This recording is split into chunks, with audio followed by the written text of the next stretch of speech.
Jesus ascended into heaven, but before he ascended to heaven, this is what he said. He said, guys, I am going to heaven. And you will receive power when the Holy Spirit comes upon you. And you will be my witnesses, telling people about me everywhere, in Jerusalem, throughout Judea and Samaria, and to the ends of the earth. But before that, Jesus made a command, a very, very simple command. Verse 4. What did he say? It's a very, very simple and tricky command. He said, once when he was speaking with them, he commanded them. So this is a command, right? What did he say? Do not leave Jerusalem yet. Do not leave Jerusalem until my Father, the Father, sends you the gift he promised, as I told you before. Do not leave Jerusalem yet. Now look, the disciples were so pumped up. Peter was so pumped up. John and James were so pumped up. The followers of Jesus Christ were so pumped up. They want to go now. They want to go and spread the gospel now. They want to do something great for the Lord now. But Jesus said, no, not yet. Do not leave Jerusalem yet. In one word it says, wait. Wait. Wait until the Holy Spirit comes on you. Do not leave Jerusalem yet. Now, and we will be talking about the word wait for the next few minutes. Who loves to wait? Who loves waiting? Now, I am not fond of waiting. Yeah, that's why I shared to you before, right? When it comes to dating, I only give my date 15 minutes of being late. After that, poof, gone. Right? Well, the exception is for my wife now. I date with lots of 15 minutes. 15 plus 15 plus 15 plus 15. But usually it's just 15 minutes. My kids, I give my kids 5 minutes. After that, poof, you're not going to get it. Right? I'm not a big fan of waiting. Right? And I don't know if you guys are a big fan of waiting as well. Right? The hardest part of waiting is waiting. The hardest part of waiting is waiting. Now, especially waiting for the result of your recent doctor's visit. You go to the doctor, and the doctor said, okay, we will do all of these tests, and we will see. And you don't know, once the doctor would call you, or the nurse would call you, if it's good news or no news or bad news. Right? Lord, is it 2 more? You know, it's just 2-3 days of waiting, but it's too long of a wait. You can't sleep waiting for the doctor to call you, to tell you what is going on. Or waiting for the approval of your loan. Lord, I need it right now. I need the approval of the loan right now because I need to pay something. Or we need a house. Or waiting for a call after a job interview. You know, when you go to an interview and then the potential employer will tell you, we will give you a call.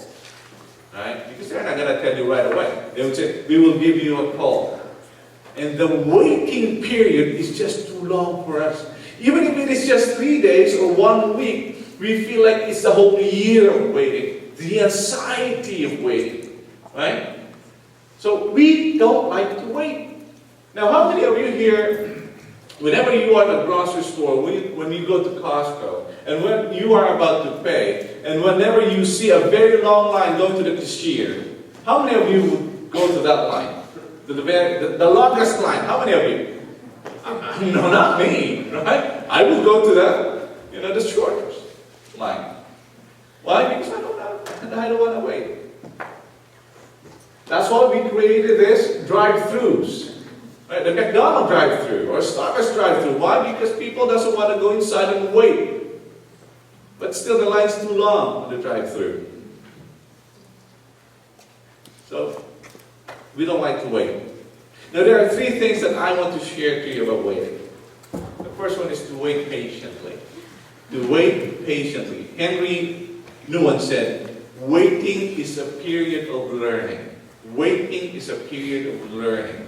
As we wait, we learn something about ourselves. And do you know what is that? We learn to be patient. The longer you wait, the more patient you will become. The longer you wait, the more patient you will become. And waiting is a time when God is working behind the scenes. I love this one.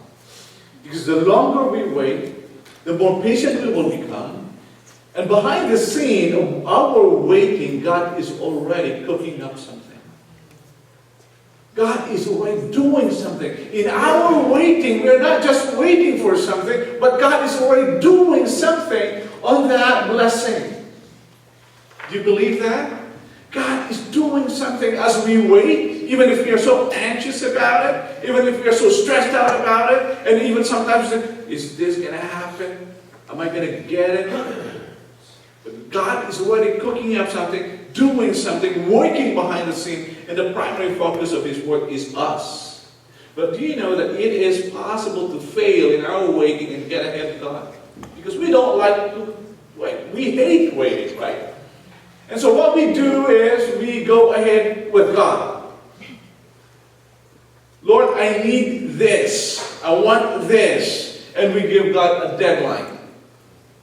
That's not going to work with God.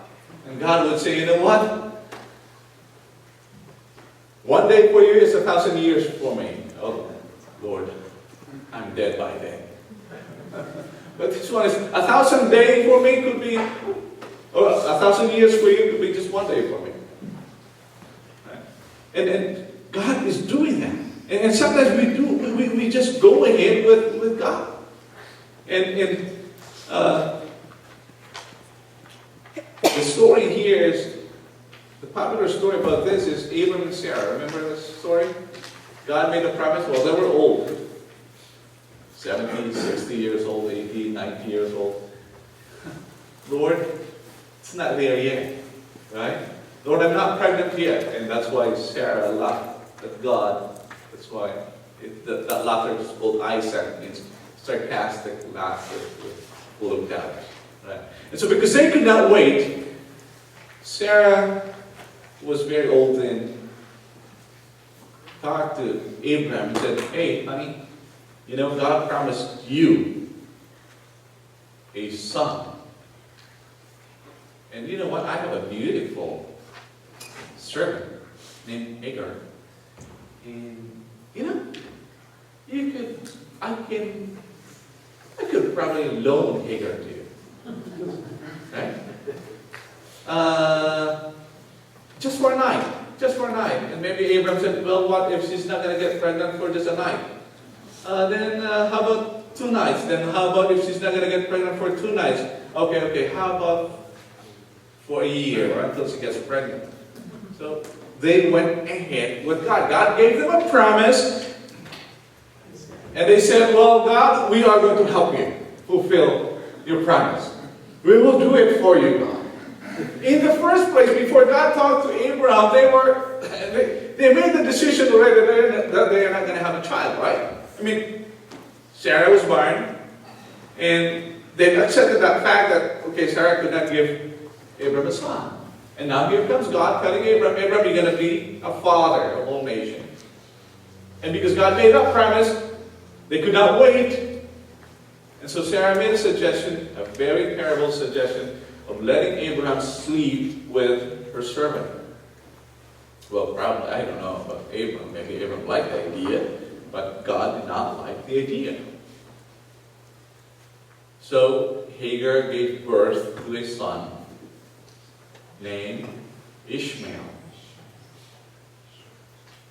Sarah despised Hagar and Ishmael. She wanted them dead. Well, to make the long story short, Ishmael is now the father of the Arab nation, which is bigger than Israel. Because God also made a promise to Ishmael. You will become big, you will become powerful. Right? And now who is fighting? Israel and Arab, because that's part of it. That's part of it. That's part of the curse. Because God told Abram, why did you go ahead of me? Why didn't you wait? Now, because of your disobedience, I'm going to make sure that your seed with Hagar and your seed with Sarah are going to be fighting each other until I come. And that is the history of the fight in the Middle East between the Arab countries and Israel. And even up to now, they are fighting against each other. And there will be no end to it. In Jesus' days, there were also those who grew tired of waiting for the Messiah to come.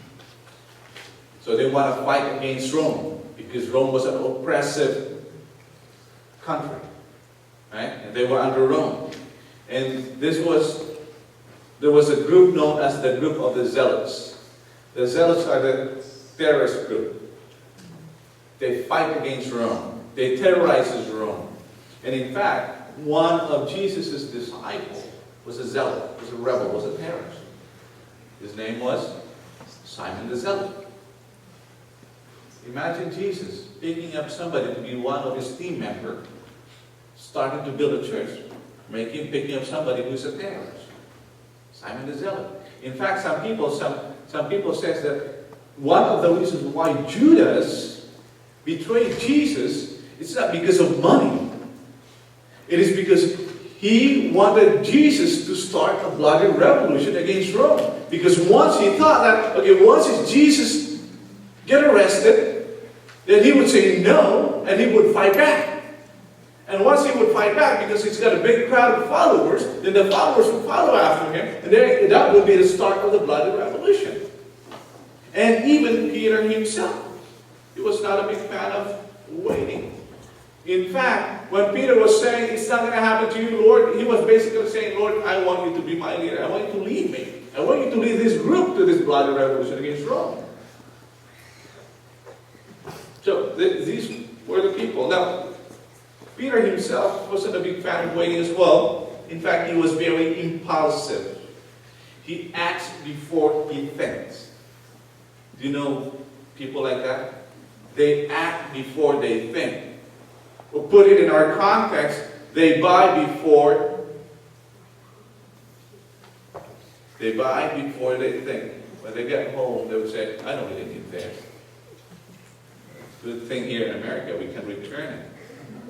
Right? So, he acts before he thinks. He jumped off the boat before he thought, oh, hey, I could drown. Right? And then he got out the year one, the arresting temple guards. Before he thought of being arrested. He denied Jesus before he thought of their friendship. He was so pumped up and ready to go, ready to roll. And Jesus reminded Peter and his disciples to wait. Okay? Wait patiently. Now the second good thing about waiting is to wait expectantly. To wait expectantly. And this is the second way in which we are to wait. To wait expectantly. Gary Preston tells a story in his book, Character Forged Among Conflict. And he illustrates how we are to wait. He writes, this is what he writes. He said, back when the telegraph, do you remember telegram? Remember those days? That was the Twitter of our times. Yes, that was our Twitter. It's short. It has to be short because every word you have to pay. Right? It's called Telegram. In the Philippines, it's RCPI. Right? It's through Morse code. You listen to it, and it. So back on that day, there was no social media, there was no Facebook, there was no Instagram, there was nothing, there was no Snapchat, there was no email, right? And if you want a quick message like, Dad, I need money, as shorter as you can because you have to pay for every word. Dad, please, you don't have to put the please. Dad, I need money. And then the dad would reply, money sent. Cow has been sold. Right? That's how we do it. And so there was a story of a young man who applied for a job. He found this job on the ads in the newspaper that there was a job opening for a Morse code or telegraph operator. And so he went there, and there were already around 10 people lining up, and they were there, and he was the last guy. So he applied, and there was this instruction that fill out this application, give it to the receptionist at the reception, and then later on wait for your turn, wait for your call, right? And once you are called, then go get inside the room. So this guy filled up the application. He was walking around and put it on the receptionist's desk. The receptionist took it inside, and then the guys were already there for hours already waiting. But he was there. He was the last guy, so he was there probably, I would say, 5 minutes. And he was pacing around, and then after 5 minutes, he went inside the room. And the 9 other guys, or the 10 other guys said, "How dare this guy? He just came. He just filled up the application, and we've been here for hours already, and we were not even called. And this guy came here for 5 minutes, and he's there inside, and he was not even called. How dare this guy? How arrogant this guy!" After 10 minutes of being inside, they thought that this guy's going to get kicked out of the room. But once this guy got out of the room, the employer was there with him, talking to him. And the employer said, "Well, gentlemen, thank you very much for coming, but the job has been filled by this young man." What? The other happens, what? Now this is not fair. We've been here for hours already, and he just came 5 minutes ago, and now he got a job? Well, the employer said, "Yeah, I sent a Morse code saying that if you understand, get inside and you will get the job." The 10 other guys who's been there did not hear or probably did not understand the Morse code. So they've been waiting for hours. This guy who came 5 minutes went inside, understood the Morse code, and said, "You got a job." So we are not only to wait, but we have to wait expectantly. We have to expect that it is coming. That the blessing is coming, that the answer to our prayer is coming. You are not just going to wait and sit and say, "Okay, it's going to come, it's going to come, it's going to come." You have to expect for it to come. Waiting does not mean just sitting down and doing nothing. You have to be watching and looking for God to fulfill His promise to you. You have to believe He's going to do it. It is possible to get ahead of God when we try to work things ourselves, but it is also possible that we could miss what He is doing because we are just waiting without expecting. Amen? We're not expecting God to really come through. So what are the things? What are you doing to make sure you will not miss the opportunity that God brings along your way? What have you been praying lately? Maybe you're not just looking around. Maybe the opportunity will pass by you because you were not expecting that this would happen. When you wait, not only patiently wait for the Lord, but expect that it's going to come. Always be on that lookout. It is going to come. Because once the opportunity passes by, it's gone. And you will just tell yourself, that was too bad. Right? And the third thing about waiting is to wait faithfully. Wait faithfully. We wait faithfully. And to be faithful means to be full of faith. Right? To be full of faith, or faithful. Faith that completely trusts and depends on God. Henry Nouwen talked to these flying trapeze people, and he said that there is a special relationship between the flyer and the cast of the trapeze. Have you seen a flying trapeze? It's one of the things that I love watching whenever I go to a circus, the flying trapeze thing, because that's so exciting, especially when there's no net underneath. It's like, okay, is he going to catch her? Like, okay. But so far I've been through, watched Flight Trapeze performance, I think 5 times, and everybody survived. So good, right? And Henry Nouwen said that there is a special relationship between the flyer and the catcher on the trapeze. This relationship is governed by important rules and very, very common sense rules. And he said that this is the number 1 rule. The flyer is the one who lets go. And the catcher is the one who catches. Common sense, of course. Yeah, flyer, if you want to fly, let go. Right? The catcher is the one who catches. And as the flyer swings on the trapeze high above the crowd, the moment comes when he must let go. He flings his body out in mid-air. His job is to keep flying. That's a job. Keep flying. It's not a job. His job is to keep flying and wait for the strong hands of the catcher to take hold of him at just the right moment. One of the flying trapeze guys said that the flyer, now this is the good one, the good technique, the flyer must never try to catch the catcher. The flyer must never try to catch the catcher. The flyer's job is to wait in absolute trust. The catcher will catch him, but he must wait. Isn't that a cool idea? The flyer must never try to catch the catcher. You're not going to say, once you take off, get off, let go, and then, oh, where are you? Right? No. Don't catch the catcher.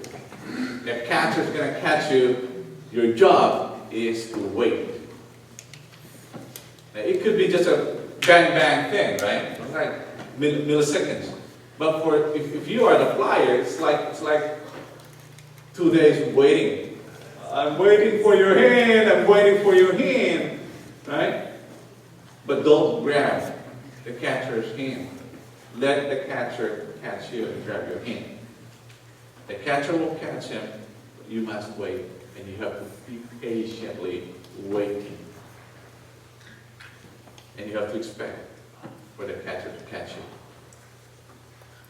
Because if you're not going to expect, and you would just, once you're flying up there, and you're just going to do like this, he's going to catch me anyway. Now that opportunity would pass, and you would just that face of the ground. And the same thing with God. Same thing with God. We just have to let God catch us. We just have to let God. Sometimes we just have to say, I'm letting go, Lord. I let go and let God catch me. I'm not going to go ahead with you, Lord. I'm going to let go. I'm going to let you catch me. I am the flyer. You are the catcher. And I trust in you.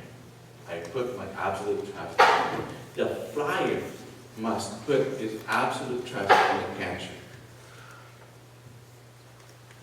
And we, as believers, we have to put our absolute trust in the Lord as we wait. There will be a reward after that. Now for the apostles, the rewards for waiting is this. The Holy Spirit came upon them. Because the Holy Spirit came upon them, they spoke in tongues. Now the speaking in tongues here is different from the regular speaking in tongues that we've been hearing. They spoke in tongues in understandable languages.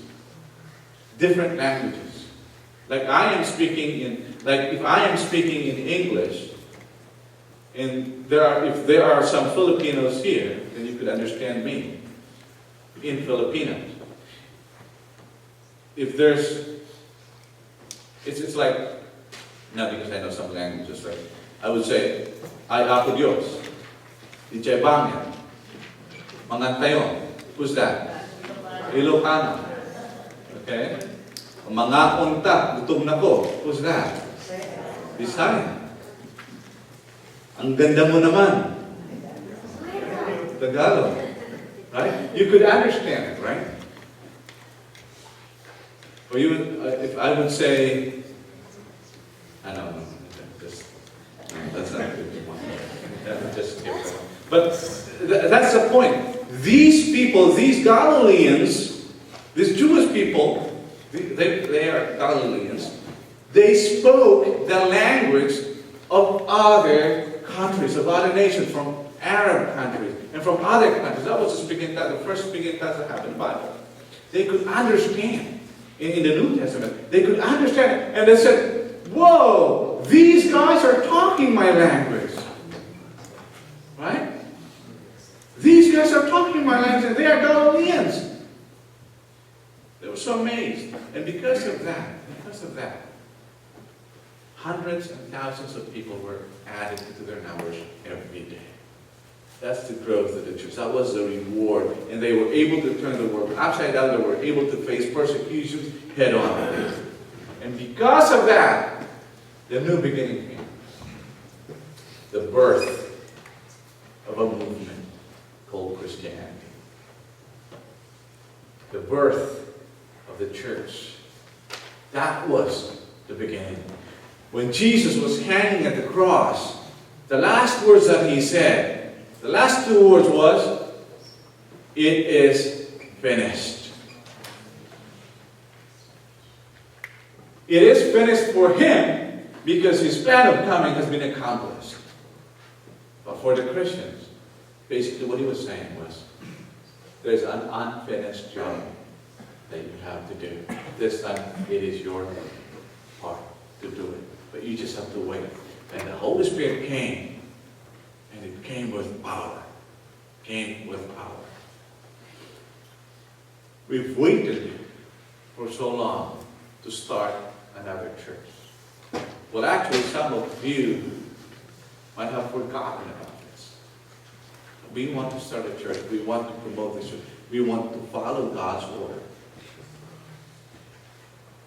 We've waited for so long. And then the opportunity comes. We waited patiently. We waited expectantly. And then we waited faithfully. The opportunity comes. God said, hey, it's time now. There's a church building that you can use for free. You don't need to pay for the utilities.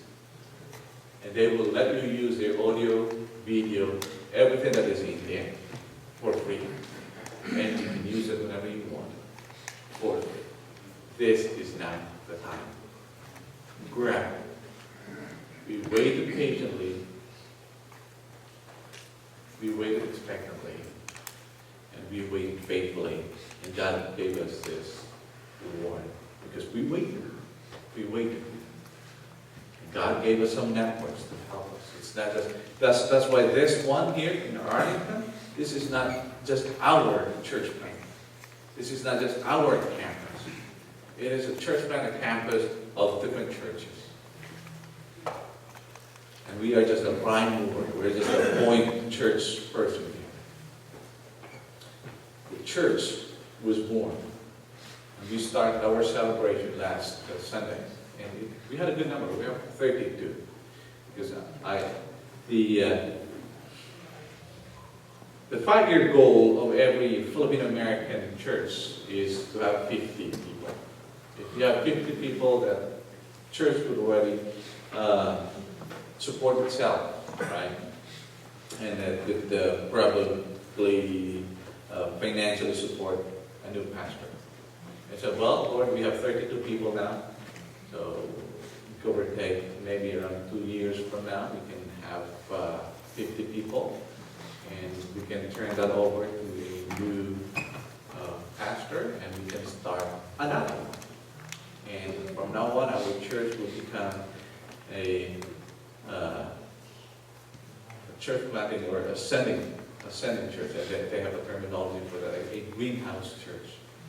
We're going to be starting new churches in the Puget Sound area. Okay? Amen? Because we waited. We just have to wait. How about you guys? What are the things that you've been waiting and waiting and waiting until now? There's always a reward for waiting, and the reward is always worth waiting. Let me tell you that. There's always a reward for waiting, and it is always worth waiting. Whatever that reward is. Maybe you've been waiting to have kids, or to get married, but if you wait and wait, it will come. It will come. And when it comes, it's going to be a wonderful reward for you. And this is what Isaiah said about waiting. In Isaiah chapter 40, verse 31. They that wait upon the Lord. Let's read this together aloud again. They that wait upon the Lord shall renew their strength. They shall mount up with wings as eagles, and they shall run and not be weary. They shall walk and not faint. And I will say, they will be a reward. Let's pray. Jesus, thank you so much for your word for us today. Yes, it is a new beginning. And we know that you have a lot of things in store for us. So we pray, Lord Jesus, that you give it to us in your own perfect time. We don't want to go ahead of you.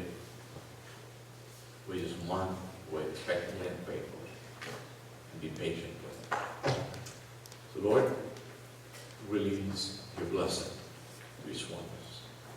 In Jesus' name.